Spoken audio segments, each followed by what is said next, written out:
आप सभी का स्टाइल सेंस क्लास तहदील से स्वागत है।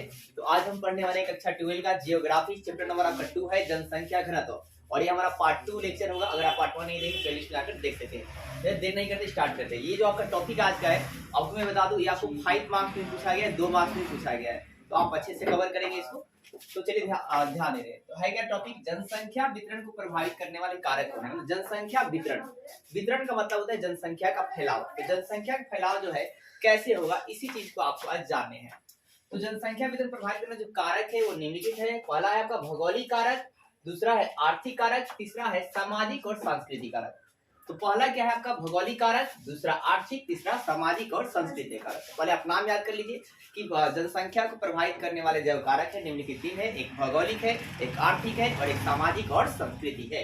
क्या है, एक भौगोलिक है, एक आर्थिक है और एक सामाजिक और सांस्कृतिक है। तो ये 3 कारक है आपके। पहले कारक को देखते हैं भौगोलिक कारक क्या है। तो भौगोलिक कारक में आपका है याद कि मतलब भौगोलिक कारक में हम लोग 4 बातों को जानेंगे, एक जल, एक भू आकृति, एक जलवायु और एक मृदा। तो भौगोलिक कारक के 4 जानेंगे, एक जल, एक भू आकृति, एक जलवायु और एक मृदा।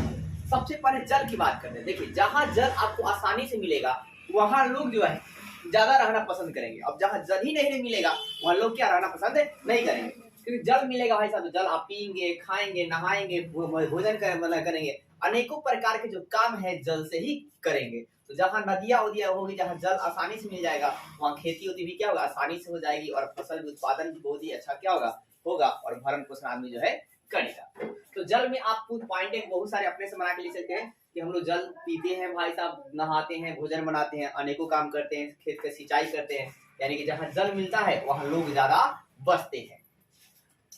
दूसरी बात भू आकृति, मतलब जमीन की आकृति। तो है क्या जमीन की आकृति, जब पहाड़ रहेगा तब लोग पहाड़ पर ज्यादा रहेगा नहीं, लेकिन समतल इलाका रहेगा, मैदानी इलाका रहेगा तो वहां पर लोग जो है ज्यादा रहेंगे। तो यही बात कहा गया गंगा के मैदान में अधिक लोग रहते हैं। गंगा के मैदानी जो इलाका है, क्योंकि मतलब बराबर गंगा मैदान जो है वो बराबर इलाका है, इसलिए यहाँ पर जो लोग क्या है ज्यादा रहते हैं, आबादी क्या होती है ज्यादा होती है। और हिमालयी पर्वत जो इलाका है उसमें उधर उबड़ खाबड़ इलाका है, वहां पर लोग क्या होते हैं कम रहते हैं।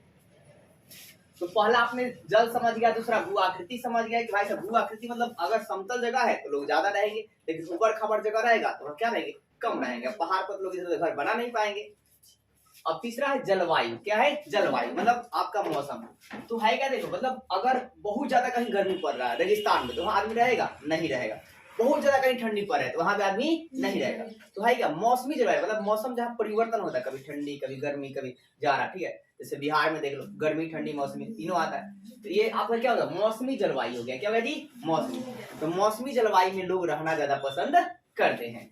और ये मौसमी जलवायु किधर की इलाका का है, भूमध्य सागरीय जलवायु जो है मौसमी जलवायु। कैसे जलवायु है भूमध्य सागरीय जलवायु, कैसे जी कैसे जलवायु है आपका मौसमी जलवायु। और यहाँ पर लोग जो है ज्यादा रहेंगे, मतलब ज्यादा लोग जो है इधर अट्रैक्ट होंगे, यहाँ बसना चाहेंगे। अब मृदा की बात करते हैं, मिट्टी की बात करते हैं। तो देखिए जब जहाँ बहुत जब बालू रहेगा तब बालू ही मिट्टी पे कोई घर बनाएगा जी नहीं बनाएगा, वहाँ खेती होती ही नहीं है तो रहने में अच्छा नहीं लगेगा भाई साहब, पैसा ही नहीं आएगा, ठीक है। लेकिन दोमट जो मिट्टी वाली दोमट मिट्टी वाला जो इलाका होता है वहां पर लोग क्या बहुत ज्यादा निवास करते हैं, क्योंकि यहाँ पर फसल जो है बहुत ही अच्छी होती है। फसल क्या बहुत ही क्या जी अच्छी होती है। तो आपने भौगोलिक कारक में क्या देखा, भौगोलिक कारक में देखा जल के बारे में, भू आकृति के बारे में, और क्या देखा आपने मृदा के बारे में और जलवायु के बारे में। जल में देखा कि जल से आप किस प्रकार आप क्या क्या कर सकते हैं। फिर आपने भू आकृति देखा, भू आकृति भाई साहब मतलब समतल इलाका रहेगा तो आप ज्यादा रहेंगे, मतलब आपका है क्या गंगा के मैदान में लोग क्या होते ज्यादा रहते हैं। फिर मृदा में क्या दिखा, दोमट मिट्टी वाला मृदा जो होती है उस पर फसल बहुत अच्छे होते हैं, तो उधर लोग जो है ज्यादा अट्रैक्ट होते हैं। फिर अब तीसरे हम लोग देखेंगे दूसरा कारक क्या जी आर्थिक कारक। क्या जी आर्थिक कारक। तो आर्थिक कारक में क्या क्या है, तो खनिज है, नगरीकरण है और क्या है औद्योगिकरण। तो औद्योगिक कारक में 4 याद रखेंगे, जल, जलवायु, मृदा और भू आकृति, चारों कैसे बोल दीजिए। और आर्थिक कारक में 3 खनिज, नगरीकरण और औद्योगिकरण। तो देखो खनिज मतलब सबसे खनिज सबको समझ लेते हैं, खनिज क्या होता है, तो जिसे खदानों से खोद कर निकालते हैं उसे खनिज कहते हैं। क्या सुना आपने, जिसे खदानों से खोद कर निकाला जाता है उसे खनिज कहा जाता है, ठीक है। जैसे कार्बन हो गया, जैसे कोयला हो गया, ये सब किससे निकालते हैं खदानों से खोद कर निकालते हैं, ये क्या हो गए खनिज हो गए। फिर पेट्रोलियम हो गया, ये भी खदानों से खोद कर निकालते हैं, ये क्या होगा खनिज हो जाएगा, ठीक है। गैसोलीन हो गया, सब क्या है खनिज है।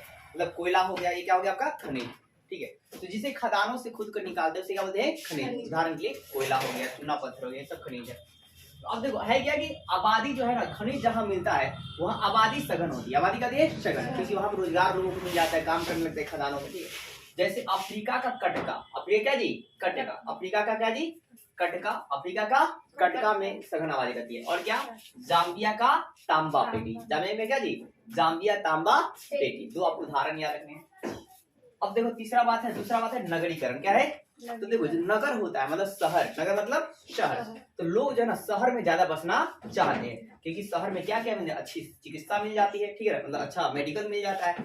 दूसरा परिवहन, मतलब गाड़ी बस आसानी से आप जा सकते हैं। अब पूरा अंदर गाँव में रहे तो जा नहीं पाएगा, दिक्कत हो जाने में। फिर है क्या शिक्षा की अच्छी व्यवस्था होती है, हर चीज आपको आसानी से मिल जाता है, ठीक है, काम भी आपको आसानी से मिल जाते हैं। इसलिए नगर की तरफ लोग जो है ना ज्यादातर जाते हैं। आपके ही घर के लोग मतलब क्या नगर में काम करने जाते होंगे। इस पर दूसरा बात है क्या मतलब विदेश में जाते हैं शहरों में। अब है औद्योगिकरण। क्या है? औद्योगिकरण, औद्योगिक मतलब इंडस्ट्रियलाइजेशन, मतलब फैक्ट्री उक्ट्री वाला ये इलाका।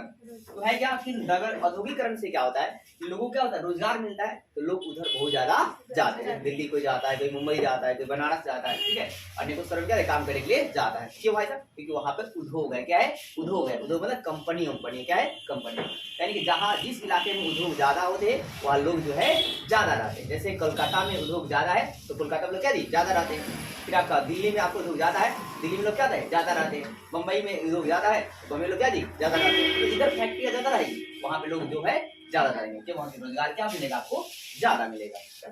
समझिए। अब देखिए तीसरा आपका सामाजिक और सांस्कृतिक कारक। क्या है? सामाजिक और सांस्कृतिक कारक। तो देखिए सामाजिक और सांस्कृतिक कारक में है क्या कि सांस्कृतिक महत्व के कारण भी आबादी अधिक होती है। मतलब कहीं पर पूजा स्थल है तो लोग मतलब सोचते हैं कि मतलब बस बनारस मान लो, क्या है बनारस, तो बनारस में क्या है बहुत ज्यादा आबादी है, तो वहाँ आबादी क्यों है? क्योंकि वहाँ बहुत अच्छा तीर्थ स्थल है। क्या है? तीर्थ स्थल, बहुत अच्छी अच्छी मंदिरें है। क्या है? मंदिर है। उस मंदिरों को देखने के लोग क्या है वहाँ पे बहुत ज्यादा जाते हैं, इसलिए वहाँ आबादी क्या होती है बहुत ही ज्यादा होती है।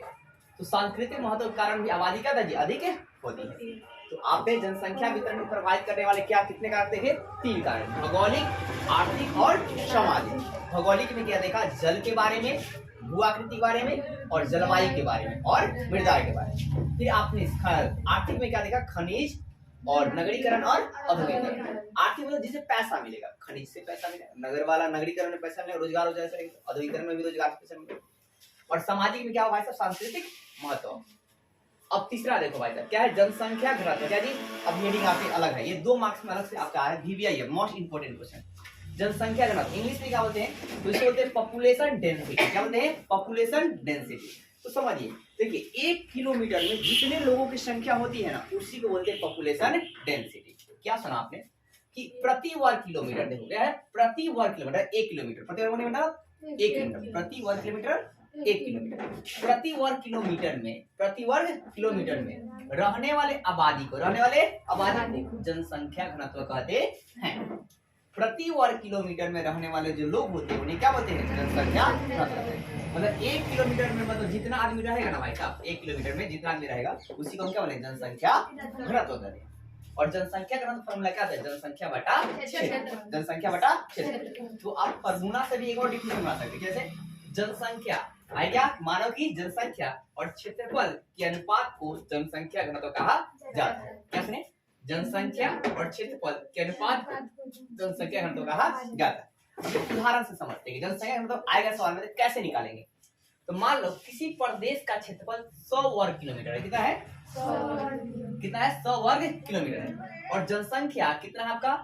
इकाई, दहाई, सैकड़ा, हजार, 10,000, लाख। कितना है? 1,50,000 है। तो पूछ रहे जनसंख्या घनत्व क्या होगा? तो कैसे निकालेंगे जनसंख्या घनत्व? तो देखो ये फॉर्मूला है जनसंख्या घनत्व। तो जनसंख्या घनत्व फॉर्मूला क्या है? जनसंख्या बटा क्षेत्रफल। तो जनसंख्या कितना दिया है देखो तो 1 लाख कितना जी?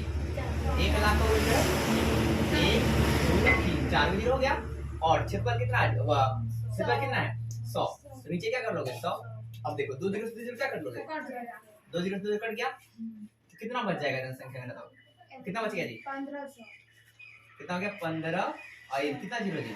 2 जीरो, तो कितना हो गया? 1500 हो गया। ये जनसंख्या घनत्व हो गया। ऐसे जनसंख्या घनत्व निकाला जाएगा। जैसे आप एक कमेंट करके सवाल बताएगा कि मान लीजिए किसी एरिया, मान लीजिए यूपी का जो मतलब मान लीजिए एक एरिया है एक एरिया जो है आपका 200 है। एरिया कितना है 200, और इसमें जो आपका जनसंख्या जो पॉपुलेशन है वो आपका है मान लीजिए 800। तो जनसंख्या घनत्व क्या होगा, जनसंख्या घनत्व क्या होगा, कमेंट करके आपको बताने हैं कि कितना आएगा। वीडियो अच्छी लगी तो वीडियो को लाइक कीजिए, चैनल सब्सक्राइब कीजिए, ज्यादा शेयर कीजिए। जय हिंद दोस्तों।